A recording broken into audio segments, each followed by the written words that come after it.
There is something about opening a drawer and seeing everything in its place.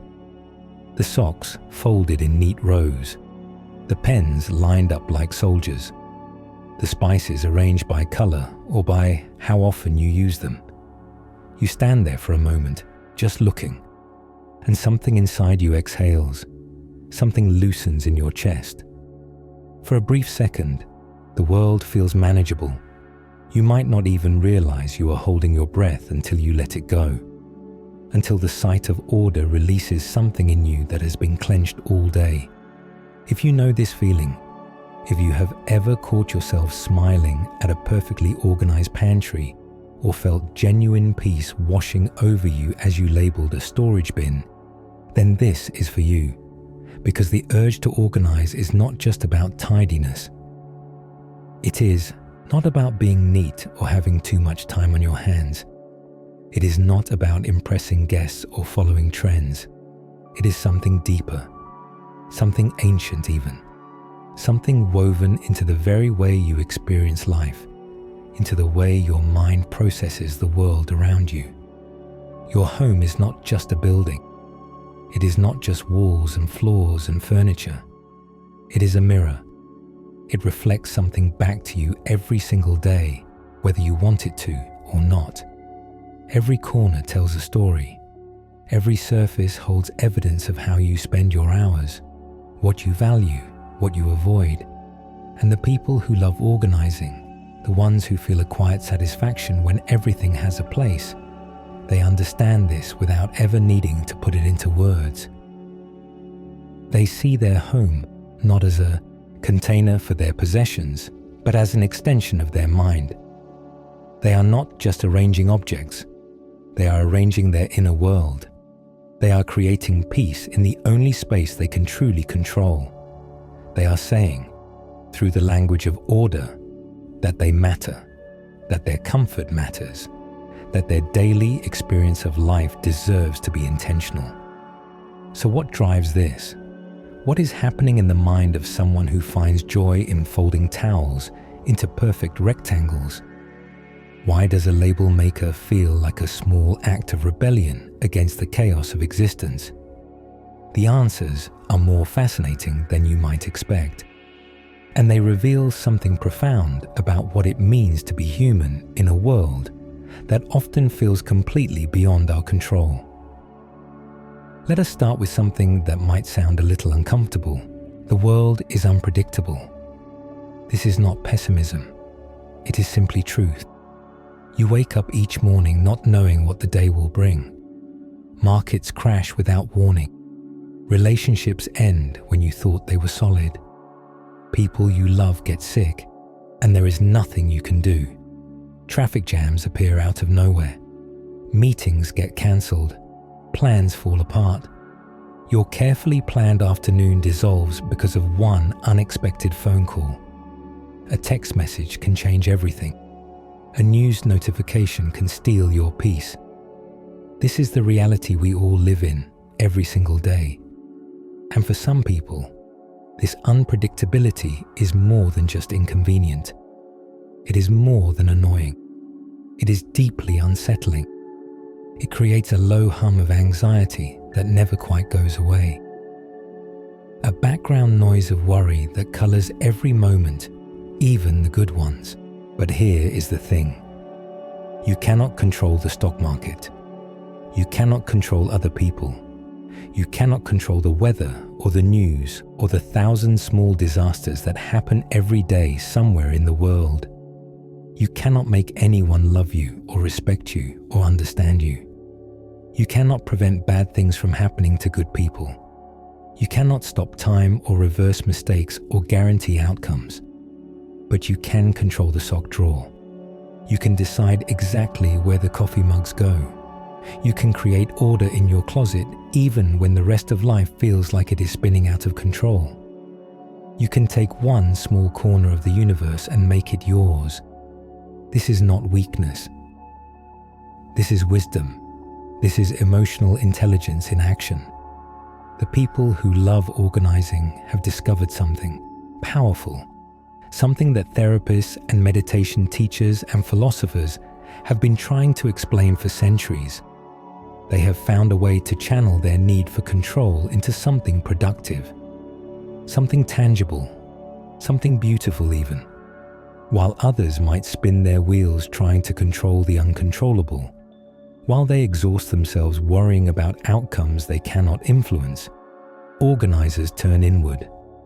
They focus their energy on the one domain where their efforts actually matter: their space, their environment, their home, the place they return to at the end of every difficult day, the place where they wake up each morning, the place that shapes their mood before they even realize it is happening. Think about it this way. When you organize a space, you are making decisions. You are saying this belongs here and that belongs there. You are imposing order on chaos. You are taking the random, scattered nature of existence and giving it structure. And every decision, no matter how small, gives you a tiny hit of agency. It reminds you that you have power, that you can shape your environment, that you are not just floating helplessly through life, buffeted by forces beyond your control. Each labeled bin is a small victory. Each folded shirt is proof that you can create order from disorder. Each cleared surface is evidence that your actions have consequences, that you can make things better through effort and intention. And in a world that so often makes us feel powerless, where so much happens to us rather than because of us, these small victories add up. They accumulate like savings in a bank. They become a foundation of stability that you can stand on when everything else feels shaky. They remind you every single day that you are capable, that you are competent, that you can shape your world. Now, there is something happening in your brain when you complete an organizing task. Something chemical and real. Something you can almost feel if you pay attention. When you finish sorting through a cluttered closet and stand back to look at the result, your brain releases dopamine. This is the same chemical that makes you feel good after exercising or eating something delicious, or receiving a compliment from someone you respect. Your brain is literally rewarding you for creating order. It is saying, yes, this is good, do more of this, and this is not a coincidence. This response evolved for a reason. Order meant survival. An organized camp meant knowing where your tools were when danger came. A tidy shelter meant cleanliness and health and safety. Your brain still remembers this, even in the modern world. It still rewards you for the behaviors that once kept your ancestors alive. But it goes deeper than just finishing a task. There is something called the completion effect, and once you understand it, you will never see clutter the same way again. Your brain keeps track of unfinished tasks. They hang around in your mental background, taking up space, creating a subtle sense of unease that you might not even consciously notice. This is sometimes called the Zeigarnik effect, after the psychologist who first studied it. Your mind treats unfinished business differently than completed tasks. It keeps a mental tab open, like a browser tab you forgot to close. And the more of these tabs you have open, the slower your mental processing becomes. This is why a pile of unsorted mail on the counter can bother you more than it should. It is not just visual clutter sitting there innocently. It is mental clutter. It is a task calling out to be completed. It is an open loop demanding closure. And until you deal with it, part of your brain stays engaged with it, even when you are trying to think about something else entirely. When you finally sort through that mail, when you throw away the junk and file the important papers and pay the bills that need paying, something wonderful happens. Your brain closes that loop. The task is done. The mental burden lifts, and you feel lighter, freer, more at peace. This is why organizers keep organizing. It is not just about the end result. It is about the feeling, that dopamine hit, that sense of completion, that mental freedom that comes from tying up loose ends. There is also something deeply satisfying about visual harmony. This might sound superficial at first, but it is rooted in our deepest biology. Human beings are wired to respond to patterns. We find symmetry beautiful. We feel calmer when our environment is orderly. We are drawn to balanced compositions and pleasing proportions. This is not just cultural conditioning or something we learned from magazines. It is built into our neurology. It is part of our evolutionary inheritance. When you look at a chaotic space, your brain has to work harder. It has to process more information. It has to sort through the visual noise to find what it is looking for. It has to make sense of randomness. This creates cognitive load, mental fatigue, stress that accumulates without your awareness. But when you look at an organized space, your brain relaxes. The visual information is easier to process. Everything is where it should be. There are no surprises, no random objects demanding your attention. Your brain can rest, and this rest, this visual peace, translates into emotional peace. It is not just that organized spaces look nice. They feel nice. They feel calm. They feel safe. This brings us to something important, something that might change how you think about your possessions. The idea that visual clutter is mental clutter is not just a catchy phrase people put on social media. It is psychologically accurate. Every object in your environment carries weight, not physical weight, but psychological weight, emotional weight, mental weight that drains your resources without you even knowing it. That pile of magazines you have been meaning to go through, the clothes that no longer fit but still hang in your closet taking up space, the broken appliance you keep thinking you will fix someday, the gifts you never wanted but feel too guilty to throw away, the projects you started and never finished. Each of these items represents unfinished business, a decision not yet made, a task not yet completed, a conversation you have not yet had with yourself about what you really want and need. They sit there day after day, silently reminding you of everything you have not done. Every time you look at them, part of your brain engages with the guilt, the obligation, the weight of the undone. For people who love organizing, clearing out this clutter is like therapy. Each item you deal with, whether you throw it away, donate it, or find a proper place for it, removes a tiny burden from your mind. The physical act of organizing becomes a form of mental housekeeping. You are not just cleaning your home. You are cleaning your mind. You are processing all those open loops and finally closing them. Now, let us talk about something that might seem superficial, but actually is not. The sensory experience of an organized home.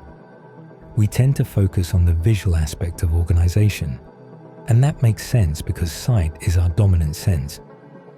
But the experience of living in an organized space engages all of your senses in ways you might not consciously notice. Think about how it feels to open a closet where everything is hung properly, the clothes spaced evenly. The colors may be arranged in a pleasing order from light to dark or grouped by category. There is the visual pleasure, yes, that first moment of seeing order where chaos could be. But there is also something tactile, something about knowing exactly where to reach for what you need, not having to push things aside, not having to dig, the efficiency of it, the smoothness of the experience. Your hand goes right to what you want, and it is there waiting for you. Or think about the smell. This might surprise you, but a clean, organized space has a different scent than a cluttered one. There is freshness, there is openness, there is room for air to circulate. The air moves differently when surfaces are clear. Dust has fewer places to settle, fewer hidden corners where mustiness can develop. Light falls differently too, reaching places it could not before, making the space feel more alive and welcoming. And this sensory experience, this combination of sight and touch and smell, and even the quality of silence in an organized room, creates a feeling of sanctuary, of peace, of home in the deepest sense of the word. A place where your body can finally relax because everything around you signals safety. Aesthetics matter more than we often admit. We like to think we are rational creatures, making decisions based on logic and practicality. We dismiss beauty as frivolous. We act like caring about how things look is somehow shallow or vain. But we are also deeply influenced by beauty, by harmony, by the way things look and feel. We cannot help it. It is wired into us at a level deeper than logic. When your environment is beautiful, when it is organized in a way that pleases your senses and satisfies some deep need for order, it affects your mood, your energy, your creativity, your sense of well-being, your capacity to think clearly and feel hopeful. This is not vanity. This is not superficiality. This is human nature expressing itself. And the people who love organizing have tapped into something essential about what makes a space feel truly livable, truly healing, truly like somewhere you want to be. There is also a social dimension to all of this, and it is worth examining honestly. Whether we admit it or not, we know that other people form impressions based on our environment. We know that a space speaks even when we are silent. When someone walks into your home, they are not just seeing furniture and decorations. They are seeing you, your taste, your priorities, your values, your internal state made external and visible. The books on your shelf say something. The art on your wall says something. And yes, the organization of your space says something too. An organized home communicates something to visitors, even when you are not trying to send a message. It says this person has their life together. This person cares about their space. This person values order and beauty and intentionality. This person has put thought into how they live. This is not about impressing others, although that can be part of it. It is about alignment, about making sure your external world reflects your internal self. When your home is chaotic but you feel calm inside, there is a disconnect, a mismatch between who you are and how you live. But when your organized space matches your organized mind, everything feels right. Everything feels aligned. And this alignment is deeply satisfying. But we need to talk about something else now. Something a little darker, but equally important. Because the love of organizing, like anything else, has a shadow side. There is beauty in order, yes. There is peace and power and self-care. But there can also be something else, something less healthy. There is a line between healthy organizing and something more compulsive, between finding peace through order and being unable to function without it, between enjoying the process and being controlled by it. And if you love organizing, it is worth examining which side of that line you are on. Not to judge yourself, but to understand yourself. Not to feel ashamed, but to find balance. Here is the difference, and it is worth understanding clearly. Healthy organizing feels good. It creates peace. It enhances your life without taking it over. You do it because you enjoy it, and because it makes your environment more pleasant to live in. When you finish an organizing task, you feel satisfied, and then you move on to other things. Life continues. You can tolerate some mess without falling apart. You can have a disorganized corner and still function. You can let guests put things in the wrong place and recover without spiraling. But compulsive organizing feels different. It feels driven. anxious, necessary in a way that nothing should feel necessary. You do it not because you want to, but because you have to. Because the idea of things being out of place creates such intense discomfort that you cannot rest until you fix it. Because disorder feels like a personal attack, like chaos scratching at your skin. The first kind of organizing is a tool. You pick it up when you need it and set it down when you are done. The second kind is a prison. It controls you rather than the other way around. And the irony is that compulsive organizing, which is often driven by a desire for control, actually means losing control. Losing control to the need for order itself. If this sounds familiar, if you recognize yourself in the second description, please know that you are not alone. And please know that there is nothing wrong with you. Many people who love organizing sometimes slip into the compulsive side. The key is awareness, noticing when organizing stops being a choice and starts being a compulsion. Noticing when the quest for perfect order is creating more stress than it relieves. Because here is the truth that the healthiest organizers have learned to embrace. Perfect order does not exist. Not really. Not in any lasting way. Life is messy by nature. Things get moved. Dust accumulates no matter how often you clean. Children leave toys on the floor, and partners leave socks on the bed, and friends forget to use coasters. You yourself will have tired days when you drop things where you should not. And all of this is okay. It is more than okay. It is actually beautiful in its own way. The imperfection of a lived-in home is proof that life is happening there. That the space is being used for its purpose. That people you love are present and active and real.